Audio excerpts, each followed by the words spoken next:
आज पोस्टमार्टम की गिरफ्त में हैं ऐसे गुनहगार जिनका लालच ले लेता है एक मासूम की जान। आइए सुनते हैं पूरी कहानी पोस्टमार्टम में। कैसे प्रतिशोध बनता है पाप, लालची गुनहगारों की पूरी कहानी जानिए पोस्टमार्टम में। इंसान की छोटी सी नासमझी भविष्य में बड़े अपराध को जन्म दे सकती है, जिसकी भनक किसी को नहीं होती। कभी नफरत के साए में अपराध पलने लगते हैं, तो कभी लालच के षड्यंत्र में हम गुनहगार बन जाते हैं। अपराधी कोसों दूर हो या फिर हमारे आस पड़ोस में, वो कानून से बच नहीं सकते। ऐसे ही नादान गुनहगारों की कहानी सुनते हैं पोस्टमार्टम की ज़बानी।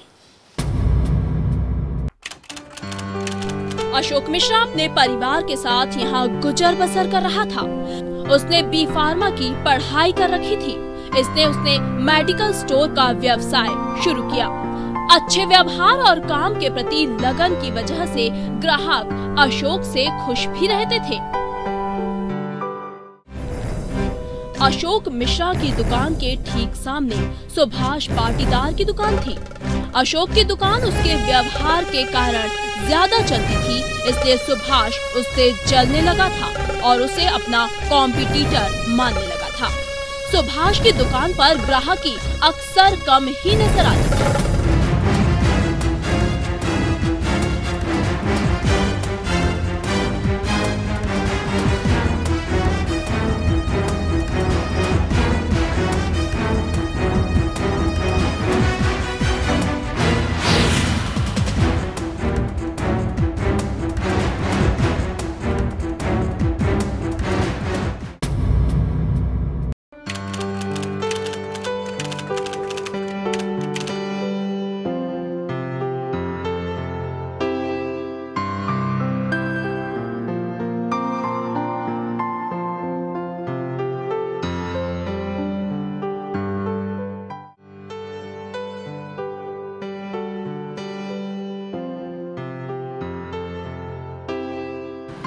वाह, क्या कर रहा है बेटा?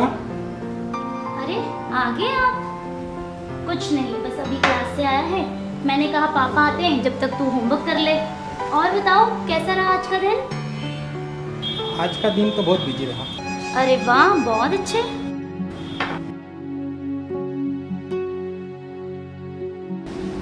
लीजिए चाय पीजिए। बहुत भीड़ थी, भगवान की दया से सब ठीक है। क्यों नहीं, यहाँ पे इतनी मेहनत भी करते हो। लेकिन सुभाष का धंधा ठीक नहीं चल रहा है। सुभाष नाम मत लो उसका।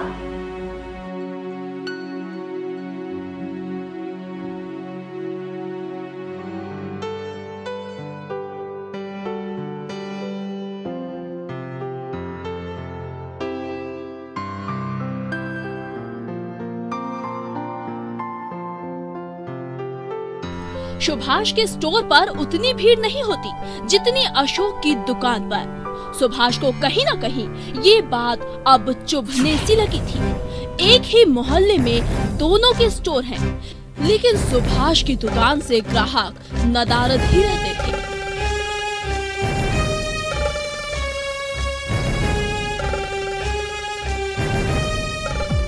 अशोक का व्यवसाय अच्छा चल रहा था। सुभाष और अशोक के संबंध भी साधारण ही थे, लेकिन कहीं ना कहीं सुभाष के मन में खटास पनप रही थी, जिसकी भनक अशोक को बिल्कुल नहीं थी।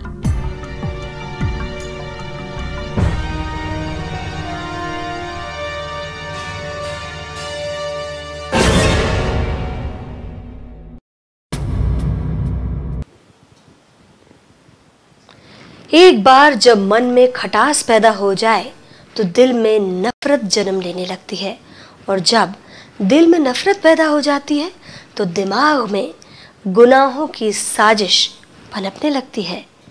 ऐसा ही कुछ हुआ सुभाष के साथ। अशोक के प्रति उसका नजरिया धीरे धीरे बदलने लगा, लेकिन इस बदलाव का असर क्या होगा, इसकी भनक अशोक को बिल्कुल नहीं थी।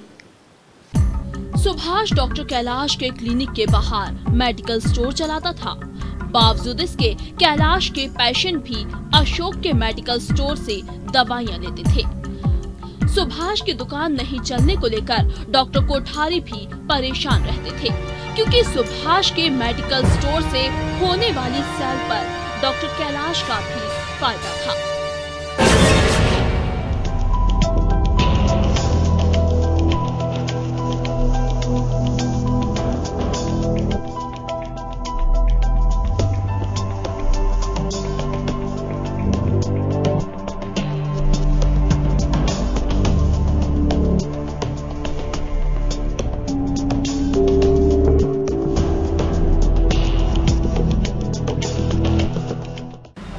कन्हैया लाल, क्या हाल है?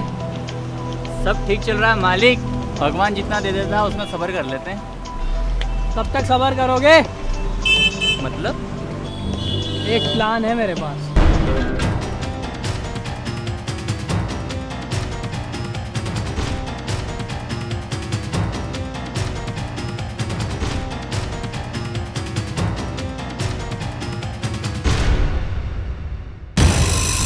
सुभाष अशोक के बढ़ते व्यापार और तरक्की से जलने लगा था।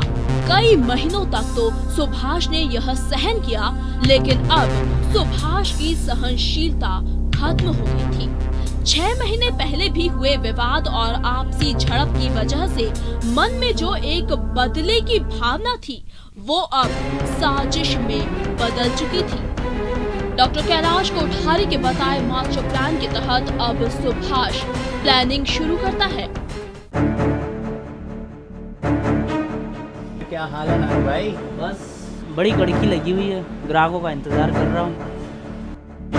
इस कड़की को दूर करने का एक प्लान है मेरे पास। हैं? क्या क्या प्लान है तुम्हारे पास?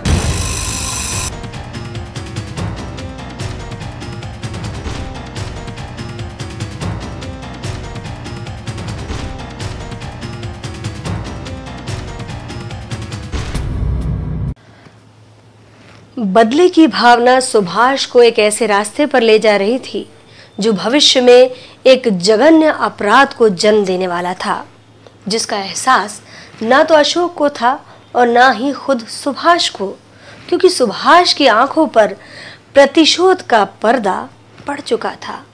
लेकिन सवाल ये था कि आखिर बदला कैसे लिया जाए। सुभाष ने इसकी क्या प्लानिंग की और किस मोहरे को इसमें इस्तेमाल किया, गौर से देखिए। बदले की भावना में सुलगता सुभाष अब अशोक को सबक सिखाने के लिए प्लानिंग शुरू कर चुका था।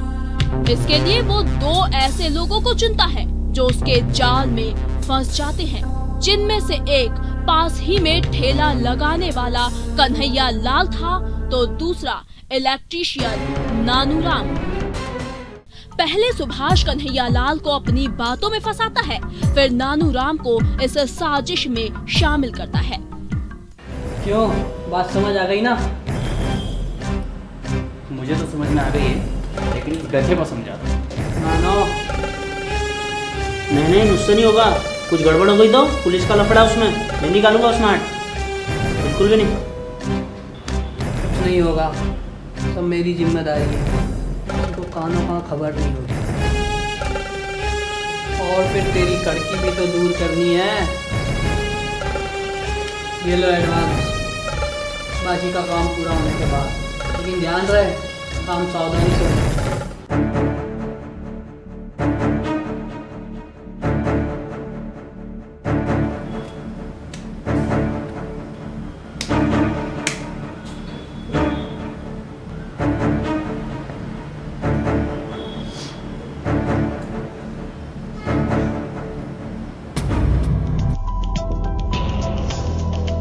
बदले की आग में जलता सुभाष अब पूरी प्लानिंग करता है। दोनों लालची मोहरों को वो पैसों का लालच देता है। इस काम को करने के लिए कुल 2 लाख की सुपारी तय की जाती है और सुभाष इस बात की गारंटी लेता है कि उन दोनों को कुछ नहीं होगा। एडवांस के तौर पर 5-5 हजार रुपए दोनों को बयाना भी दिया जाता है और पैसों के लालच में अंधे कन्हैया लाल नानू इंसानियत को शर्मसार करने का ब्लूप्रिंट तैयार कर लेते हैं। इस पूरी घटना का मास्टर प्लानर था डॉक्टर कैलाश कोठारी, जो सुभाष के साथ उसके मुनाफे का तो हिस्सेदार था ही, साथ ही उसके गुनाहों का भी हिस्सेदार था।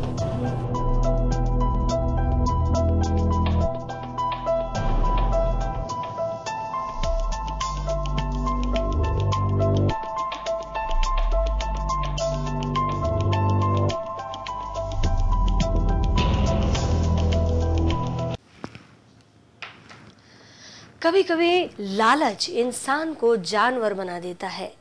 यही हुआ कन्हैयालाल और नानूराम के साथ। सुभाष ने उन्हें पैसों का लालच दिया और वो पैसे को भगवान समझने लगे और इंसानियत को रख दिया ताक पर। अपराध का वो ब्लूप्रिंट क्या था जिसके नक्शे कदम पर ये दो गुनहगार चल पड़े। आइए देखते हैं। जा रहा है चला जा, हम उधर ही जा रहे हैं, उधर साइड ही जा रहे हैं। चला जा, बढ़िया आजा चल अच्छे से बढ़िया।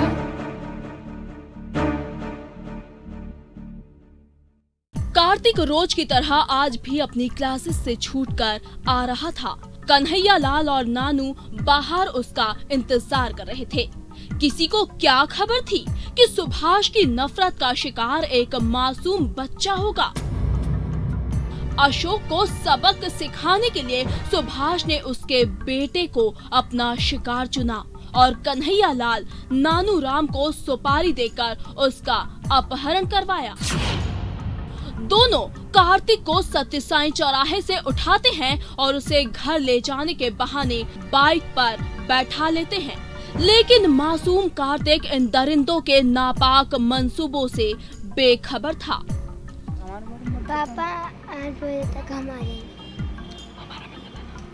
गुनहगार लालच में आकर और ज्यादा फायदे के लिए कार्तिक के पिता से फिरौती के लिए 5 लाख की रकम मांगते हैं और न देने पर जान से मारने की धमकी भी देते हैं। साथ ही पुलिस को खबर न करने की हिदायत भी देते हैं। कार्तिक के पिता अशोक इस बात से सहम जाते हैं। अशोक को ये बिल्कुल अंदाजा नहीं था कि कार्तिक के साथ ये हादसा हो सकता है। चल फोन निकाल, अब क्या करना है? अरे तू देखेगा बेटा। हेलो बेटा, अभी तक आया क्यों नहीं? वो आ जाएगा बे, लेकिन मेरी बात सुन, 5 लाख रुपए लेके सीधे चले आ, नहीं तो अंजाम बहुत बुरा होगा। तुम लोग कौन हो? मेरा बेटा कहाँ है? मेरे बेटे को कुछ हुआ तुम लोगों को छोड़ूंगा नहीं मैं। और हाँ, पुलिस को खबर मत करना, नहीं तो खत्म कर देंगे तेरे बेटे को। Hello hello hello hello. Kartik की माँ इस घटना से सदमे में थी। उसके जिगर का टुकड़ा उससे छिन गया था। वह रो रो कर बेहाल थी अपने बच्चे के गम में।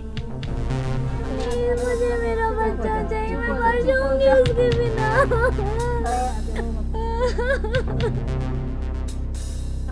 आज बजे पापा, मुझे मेरा बच्चा चाहिए, मुझे मेरा बच्चा चाहिए। कार्तिक के अपहरण की खबर मिलते ही अशोक इस बात की जानकारी पुलिस थाने में दर्ज कर देता है। पुलिस भी इस घटना की पूरी छानबीन करने में जुट जाती है। अपराधी कौन है इसकी जानकारी किसी को नहीं थी, लेकिन अशोक को सुभाष पर शक होने लगा था। इधर पुलिस इन्वेस्टिगेशन में जुट गई थी। पुलिस गुनहगारों के सुराग तलाश रही थी। पुलिस ने कार्तिक के मोबाइल का लोकेशन ट्रैप किया।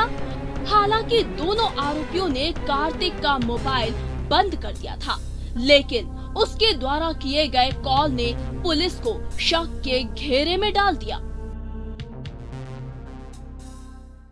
सुभाष अपनी योजना में कामयाब रहा। इधर अशोक का परिवार बेटे कार्तिक के अपहरण से बुरी तरह से परेशान था। अपहरणकर्ताओं ने फोन पर अशोक को पुलिस के पास न जाने की चेतावनी दी। बावजूद इसके अशोक ने समझदारी दिखाते हुए पुलिस को खबर कर दी। दोनों दरिंदों ने कार्तिक का गला घोंटकर उसकी जान ले ली। चंद रुपयों के लालच में एक मासूम को साजिश का शिकार बना लिया। लेकिन अब इस पाप से बचने का डर कन्हैया लाल और नानू को सताने लगा। उधर पुलिस ने भी इनको पकड़ने की गश्त तेज कर दी थी। पुलिस से बचने के लिए ये दोनों लाश को ठिकाने लगाने की बात सोचते हैं। किसी को शक न हो इसलिए लाश को नदी में फेंकने का प्लान करते हैं। अंततः पुलिस से बचने के लिए महेश्वर मंडलेश्वर होते हुए आरोपी कसरावद में पुल से कार्तिक के शव को नर्मदा नदी में फेंक देते हैं। नफरत की एक छोटी सी चिंगारी ने एक माँ की कोख उजाड़ दी, एक मासूम जिंदगी को छीन लिया। घटना के 2 दिन बाद कार्तिक की लाश मंडलेश्वर में मिली। गांव वालों ने पुलिस को इस बात की जानकारी दी। इधर सुभाष के बदले की आग तो ठंडी हो गई, लेकिन अशोक की दुनिया जलकर खाक हो गई। पुलिस ने आरोपियों को गिरफ्तार कर लिया और उन्हें जेल की सलाखों के पीछे भेज दिया। लेकिन जेल में बैठे इन गुनहगारों को क्या खबर थी कि जो चिंगारी इन्होंने जलाई है वो अब शोला बनकर अशोक के सीने में धधक रही है। अशोक ने इस दर्द को अपने सीने में दबाए रखा, किसी को इसकी खबर नहीं होने दी। अब उसकी जिंदगी का एक ही मकसद रह गया था, कार्तिक की मौत का बदला। इस पूरी साजिश का मास्टरमाइंड था डॉक्टर कैलाश कोठारी। यह बात अशोक को पता चल चुकी थी, इसीलिए उसने डॉक्टर कैलाश कोठारी से बदला लेने की ठान ली। सही कहा बेटा। अरे बाबा वो तो जोड़ो, अपना चेहरा देगा